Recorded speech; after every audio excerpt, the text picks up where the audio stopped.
नमस्कार, स्वागत है आपका छत्तीसगढ़ के बुलेटिन में। मैं हूं आपके साथ हिशी शुक्ला। रुक करेंगे खबरों का, लेकिन इससे पहले नजर डालेंगे सुर्खियों पर। यूएन में स्थायी सीट के लिए पीएम मोदी ने ठोकी ताल, पूछा कब तक इंतजार करेगा भारत। कोरोना की हालत पर भी पीएम ने की चर्चा।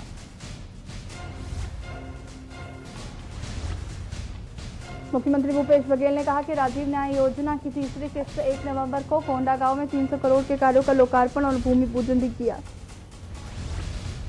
बीजेपी अध्यक्ष की नई टीम सरोज पांडे और नेताम हुए बाहर। बीजेपी की नई टीम में रमन सिंह को जगह। नए कृषि अध्यादेश को लेकर स्वास्थ्य मंत्री सिंहदेव ने कहा, बिल से छोटे किसानों का शोषण और दमन दोनों बढ़ेगा। बिलासपुर में कोरोना के बढ़ते मामले पर विपक्ष हमलावर, नेता प्रतिपक्ष धर्मलाल कौशिक ने सरकार पर साधा निशाना। कोरबा में सिपाही ने नशे की हालत में की गाली गलौज, वाहनों में भी की तोड़फोड़, सीआईएसएफ जवानों से भी किया विवाद। आप देख रहे हैं के न्यूज, खबरों का सारथी। कोरोना वायरस की मार जिस सेक्टर पर सबसे ज्यादा पड़ी है वह है टूरिज्म सेक्टर, और इस साल वर्ल्ड टूरिज्म डे न केवल संस्कृति और विरासत को सहेजने और करने में ट्रैवल सेक्टर का महत्व भी रेखांकित कर रहा है। इस साल ये टूरिज्म इंडस्ट्री के भविष्य पर दोबारा सोचने के लिए भी प्रेरित कर रहा है। विश्व पर्यटन दिवस पर देश भर में तरह तरह के आयोजन हो रहे हैं। मुख्यमंत्री भूपेश बघेल ने भी विश्व पर्यटन दिवस पर देशवासियों को बधाई दी और एक वीडियो शेयर किया। आपको दिखाते हैं पूरा वीडियो। जय जोहार। आप सभी को विश्व पर्यटन दिवस की हार्दिक शुभकामनाएं। इस समय शासन का पूरा ध्यान घरेलू एवं लोकल पर्यटन को विकसित करने की ओर केंद्रित है। विश्व पर्यटन दिवस के सार्थकता भी इसी तथ्य में निहित है। एक बार पुनः आप सभी को विश्व पर्यटन दिवस की हार्दिक बधाई और शुभकामनाएं।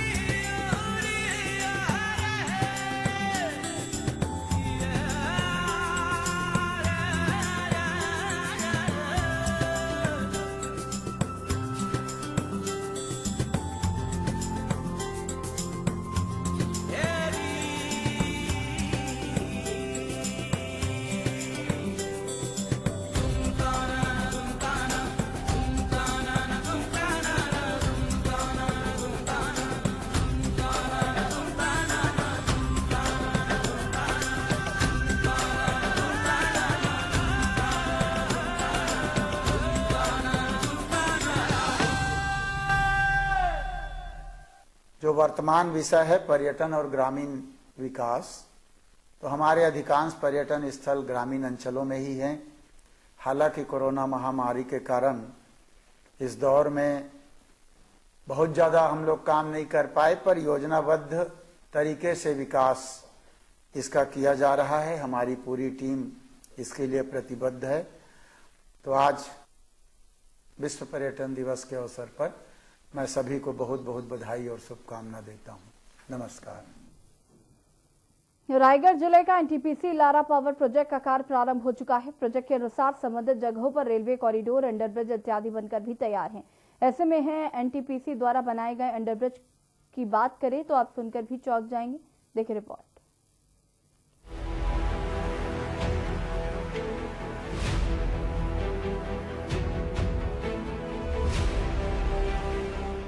रायगढ़ जिले का एनटीपीसी लारा पावर प्रोजेक्ट का कार्य प्रारंभ हो चुका है। प्रोजेक्ट के अनुसार संबंधित जगहों पर रेलवे कॉरिडोर, अंडरब्रिज इत्यादि बनकर भी तैयार है। ऐसे में हम एनटीपीसी द्वारा बनाए गए अंडरब्रिज की बात करें तो आप सुनकर भी चौंक जाएंगे। दरअसल हम बात कर रहे हैं जिला मुख्यालय से कुछ ही समय की दूरी में स्थित कोटरपाली की, जहां एनटीपीसी द्वारा रेलवे कॉरिडोर बनाया गया और इस रेलवे प्रोजेक्ट में काम करने का आवागमन बाधित न होने पाए, इस तर्ज पर आम लोगों की सुविधाओं के लिए करोड़ों रुपए खर्च कर एक विशाल अंडरब्रिज बनाया गया है। यह ब्रिज करोड़ों की लागत से बनकर तैयार हो गया है, लेकिन यहाँ पर भ्रष्टाचार और घोटाला का एक बेहतरीन किस्सा देखने को मिलेगा। करोड़ों रुपए की लागत से बना पुल अपने घटिया निर्माण और घटिया गुणवत्ता से कार्य होने का रोना रो रहा है। आप देख सकते हैं, मैं आप दिखाना चाहूंगा, ये जो है ये ओवरब्रिज का पूरा ये जो हिस्सा है, जो आप देख सकते हैं ये पूरी तरह से दबा हुआ है, ये उठा हुआ है और ये नीचे जो है दबा हुआ है। मतलब आप इसको साफ देख सकते हैं। यहाँ पर अगर कोई भी वाहन जो है अगर स्पीड में आता हुआ जाए तो निश्चित ही एक बड़ी दुर्घटना हो सकती है। ओवरब्रिज जो निर्माण हुआ है एनटीपीसी लारा द्वारा, वो थोड़ी सी डुप्लीकेट हुआ है और नीचे जाके देखोगे तो गिट्टियां झड़ रहा है, ऊपर से टूट रहा है। यहाँ एक्सीडेंट तो होते रहता है, ऊपर उस पर रात भी काल कोई भी जाएगा तो नहीं देख पाए, एक्सीडेंट हो सकता है। ब्रिज पूरी तरह से ऊपर ही हिस्सों पर गड्ढा और नीचे की ओर धंसता चला जा रहा है। ब्रिज के ऊपर से लगे पाइप भी नीचे गिर रहे हैं, सीलिंग भी गिर चुकी है। ऐसे में कभी भी बड़ी दुर्घटना हो सकती है।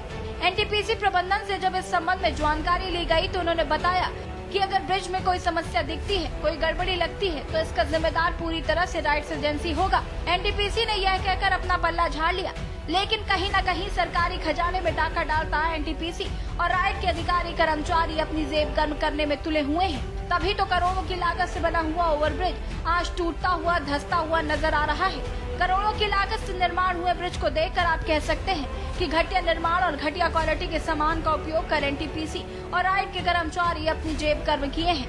करोड़ों की लागत से बने इस ब्रिज पर राइट अधिकारी और एनटीपीसी के कर्मचारी करोड़ों का घोटाला कर रहे हैं। नवनिर्मित ब्रिज बड़ी दुर्घटना को दावत दे रहा है। ऐसे में प्रशासन को भी ध्यान देते हुए इस पर जांच प्रक्रिया कर कार्रवाई करने की आवश्यकता है। आपको बता दें ये ब्रिज काफी सुख सुविधाओं के लिए बनाया गया था, लेकिन आपको आप बता दें कि रोजाना जो है रोज इस पर कई मतलब लाखों लोगों का आना जाना इस पर लगा हुआ है और कहीं न कहीं इस पर इतनी ज्यादा खामियां और इस पर इतनी ज्यादा लापरवाही, निर्माण कार्य पर लापरवाही बरतना कहीं न कहीं आपत्तिजनक बात है और दुर्भाग्यपूर्ण बात है कि एनटीपीसी जैसे बड़ी प्रोजेक्ट इस तरीके से निर्माण कार्य कराती है और इस तरीके से जो है घटिया निर्माण कार्य कराती हुई है। ग्रामीणों का कहना साफ बात है कि बहुत ही बड़ी दुर्घटना हो सकती है यहाँ पर अगर इस पर जल्द से जल्द देखकर इस पर कोई निश्चित कदम उठाकर कार्रवाई नहीं किया गया तो। रायगढ़ से के न्यूज के लिए संवाददाता रंजीत चौहान की रिपोर्ट। मुख्यमंत्री भूपेश बघेल ने शनिवार को घोषणा की कि किसान योजना की तीसरी किश्त का भुगतान राज्य स्थापना दिवस के मौके पर कर दिया जाएगा। कोंडागांव जिले के लिए 300 करोड़ के विकास कार्यों का लोकार्पण करते हुए सीएम बघेल ने कहा कि छत्तीसगढ़ सरकार कोरोना संकट के समय में गरीबों, किसानों, आदिवासियों, मजदूरों के साथ मजबूती से खड़ी है। उन्होंने कहा कि संकट के समय में देश दुनिया में लोगों को आर्थिक कठिनाइयों का सामना करना पड़ रहा, लेकिन छत्तीसगढ़ इससे छूता रहा है। मुख्यमंत्री ने इस मौके पर 155 करोड़ रुपए की लागत वाले 25 कार्यों का लोकार्पण और 145 करोड़ रुपए की लागत के विकास कार्यों का शिलान्यास शामिल है। कार्यक्रम की अध्यक्षता विधायक मोहन मरकाम ने की। कार्यक्रम को जिले के प्रभारी मंत्री गुरु रुद्र कुमार, नगरीय प्रशासन मंत्री डॉक्टर शिव कुमार डहरिया, राज्यसभा सांसद फूलो देवी नेताम, विधायक छत्तीसगढ़ राज्य हस्तशिल्प विकास बोर्ड के अध्यक्ष चंदन कश्यप और विधायक संतराम नेताम भी संबोधित किया। मुख्यमंत्री ने कहा कि राज्य में किसानों को उनकी उपज का वाजिब मूल्य दिलाने तथा फसल उत्पादकता को बढ़ावा देने के उद्देश्य से शुरू की गई राजीव गांधी किसान न्याय योजना की तीसरी किश्त की राशि किसान भाइयों को राज्य स्थापना दिवस 1 नवंबर को दी जाएगी।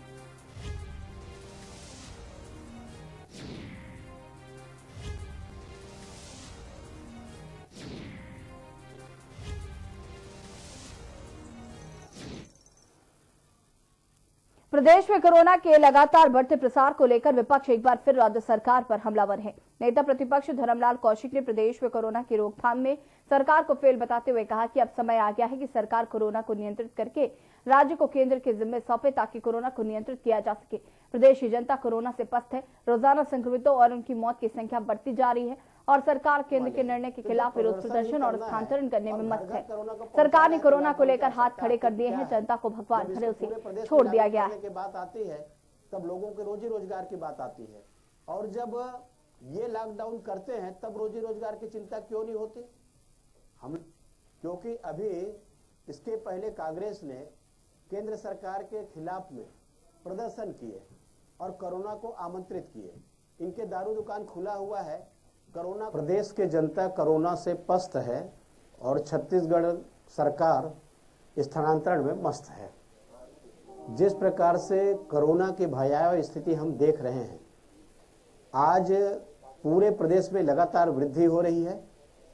मृत्यु के दर यहां पर बढ़ रही है, लेकिन बड़े बड़े प्रदेशों को कोरोना में आज छत्तीसगढ़ ने मात दे दिया है और लगातार यहाँ पर कोरोना की बढ़ती जा रही है। सरकार अपने कार्यक्रम में व्यस्त है, सरकार उत्सव मना रहे हैं। इस लॉकडाउन का भी कोई असर होने वाला नहीं है। छत्तीसगढ़ के महासमुंद में एक हाथी की संदिग्ध हालत में मौत हो गई। ग्रामीण सुबह पहुंचे तो हाथी का शव मूंगफली के खेत में पड़ा हुआ था। इसके बाद वन विभाग को सूचना दी गई। हाथी की मौत का कारण अभी तक स्पष्ट नहीं हो पाया है। डीएफओ मयंक पांडे ने बताया कि वन विभाग के कर्मचारी मौके पर भेजे गए। प्रथम दृष्टया हाथी की मौत करंट लगने से होनी बताई जा रही है। बहरहाल वन विभाग की टीम घटनास्थल पहुंचकर जांच में जुट गई है और इससे पहले प्रदेश में लगातार करंट से हाथियों की मौत हुई है।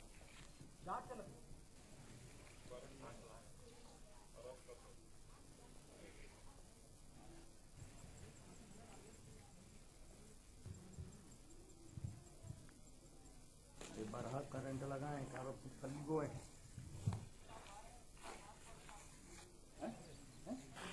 एक्चुअली ये 4 हाथियों का दल एक दिन पहले उड़ीसा से प्रवेश किया था। वही दल इस क्षेत्र से गुजर रहा था, तो यहाँ पे पूर्व से ही जंगली सुअर के शिकार के लिए कुछ असामाजिक तत्वों द्वारा करंट प्रवाहित किया जा रहा था। उसी करंट के प्रभाव में आके संभवतः इस हथनी की मौत हुई है। अभी मैं गांव में था और खेत मालिक के द्वारा मेरे को बताया गया कि मेरे खेत में एक हाथी मृत पाया हुआ है बोल के, तो मैं ग्रामीण लोगों के साथ में आया और मैं फॉरेस्ट की टीम डिप्टी रेंजर को सूचना दिया। तो डिप्टी रेंजर को देखे कि वहाँ मृत पाया गया और फॉरेस्ट की टीम भी जो है 1 घंटे बाद वहाँ पे पहुंची। बिलाईगढ़ ब्लॉक के वन इलाके के तेंदुरहा के ग्रामीणों द्वारा कुछ दिन पहले रात्रि में राजकीय कर जंगली लकड़ी को परिवहन करते पकड़ा गया था, जिस पर ग्रामीणों द्वारा कार्रवाई हेतु बिलाईगढ़ वन विभाग अधिकारी जगदीश प्रसाद जायसवाल को सूचित किया गया था, जिसके मद्देनजर जायसवाल ने दूसरे दिन ग्रामीणों से पूछताछ कर कार्रवाई करने भटगांव डिपो अधिकारी संजय दुबे को तेंदुदरहा भेजा था। वहीं भटगांव डिपो अधिकारी नशे में धुत होकर जांच के लिए तेंदुदरहा पहुंचे थे, जहां नशे में धुत होकर कार्रवाई करने के बजाय अपनी गाड़ी में नींद का आनंद लेते नजर आए थे, जिसे हमारे के न्यूज इंडिया ने बड़ी प्रमुखता से प्रकाशित किया था और शासन प्रशासन तक पहुंचाया था, जिसके बाद खबर का असर देखने को मिला। बता दें कि बलौदाबाजार वन मंडल अधिकारी आलोक तिवारी ने संज्ञान लेते हुए नशे में धुत भटगांव डिपो अधिकारी संजय दुबे पर कार्रवाई करते हुए भटगांव डिपो से हटाकर विशेष कार्य बिलाईगढ़ परिक्षेत्र पर पदस्थापित किया और इनके स्थान पर भटगांव डिपो में श्रीमती सरोज जायसवाल प्रभारी गोविंद वन नर्सरी की सौंपा गया और मोहम्मद आसिफ खान को बिलाईगढ़ परिक्षेत्र के साथ साथ गोविंद वन का प्रभार सौंपा गया।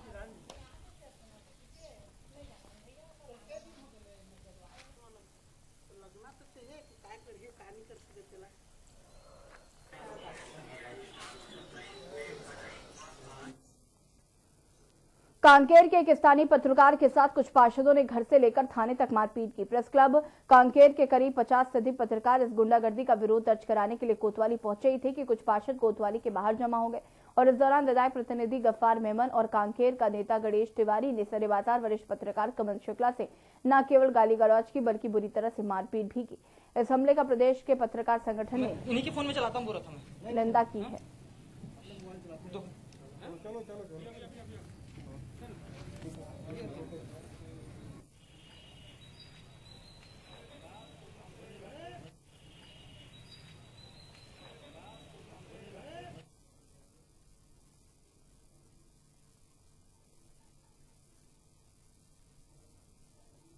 मैं थाने का गेट जैसे ही पार किया हूं, मेरे साथ मारपीट चालू हो गया है।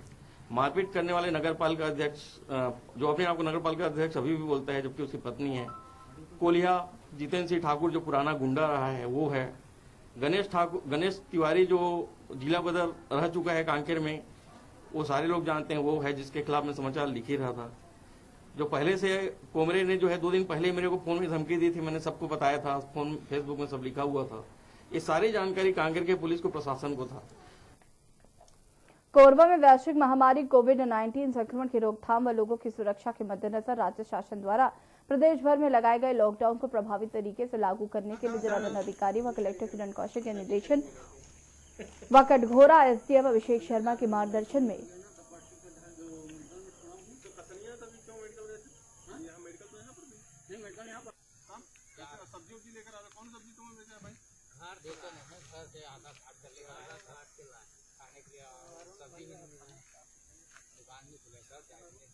नहीं, रसीद तो काटेंगे, वो रसीद में से छोड़ ही नहीं सकता।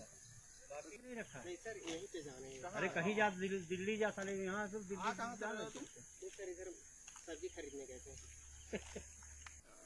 कसनिया से यार हम दवाई कमी में गए ना तो पर्ची पे जो मेडिकल में छोड़ा हूँ। तो कसनिया तक क्यों मेडिकल गए थे? यहाँ मेडिकल तो है ना पर नहीं मेडिकल यहाँ पर सब्जी उब्जी लेकर आ रहा। कौन सब्जी तुम? बिलासपुर में कोरोना के बढ़ते संक्रमण को रोकने के लिए 22 सितंबर से 28 सितंबर तक लॉकडाउन लगाया गया। शहर के चौक चौराहों पर चेक पॉइंट बना है जहां पुलिसकर्मी तैनात हैं। वहीं बेवजह घर से निकलने वाले को रोककर पूछताछ की जा रही है। अनावश्यक रूप से घूमने वाले लोगों को उठक बैठक कराई गई। शहर के सीएसपी निमेश बैरिया पेट्रोलिंग पर निकले थे और इसी दौरान आधा दर्जन से अधिक लोग घूमते पाए गए, जिसे रोककर पूछताछ की गई। संतोषजनक जवाब नहीं दे पाने पर उनको उठक बैठक लगवाते हुए समझाइश व चेतावनी देकर छोड़ दिया गया।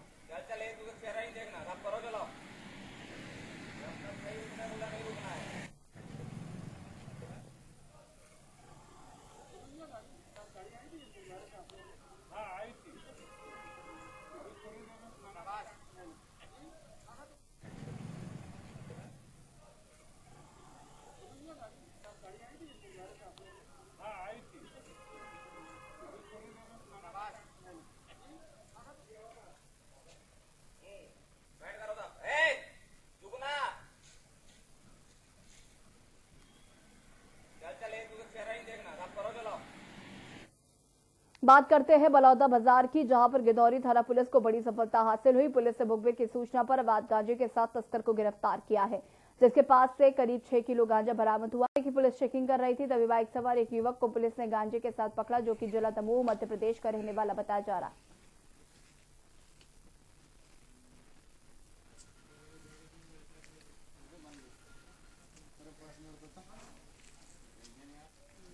तो का सामान है?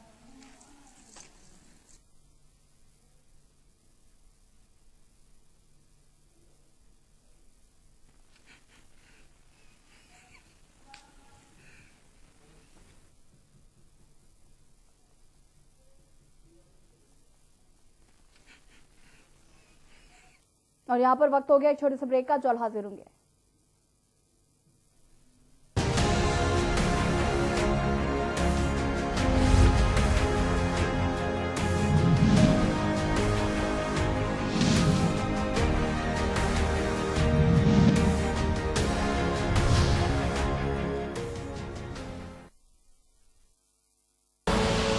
आप देख रहे हैं के न्यूज, खबरों का सारथी। हम अक्सर फोन पर हालचाल पूछने के लिए कॉल करते हैं। टेक केयर, अपना ख्याल रखना, कैसे हो? लेकिन इस बार हम सिर्फ बातों में टेक केयर नहीं कहेंगे, बातों से कुछ आगे बढ़ेंगे। इस बार टेक केयर तो कहेंगे, लेकिन डेंगू से बचने के लिए हम उन 10 लोगों से आग्रह करेंगे कि रविवार को अपने 10 मिनट निकालें 10 बजे। अपने घर और आसपास की चेकिंग करें कि कहीं गमले, कूलर या टंकी में साफ पानी इकट्ठा तो नहीं। अगर है तो उसे उड़ेल दें, बदल दें या फिर उसमें पेट्रोल या तेल डाल दें। छोटी सी जिम्मेदारी उठाएं, 10 लोगों को फोन लगाएं। 10 हफ्ते 10 बजे 10 मिनट, हर रविवार डेंगू पर बात।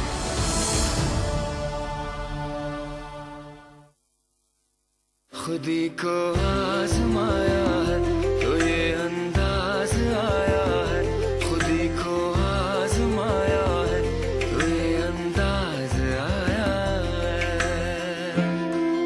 तुम में भी मैं हूं, शुद्ध प्लस पान मसाला। आप देख रहे हैं के न्यूज, खबरों का सारथी।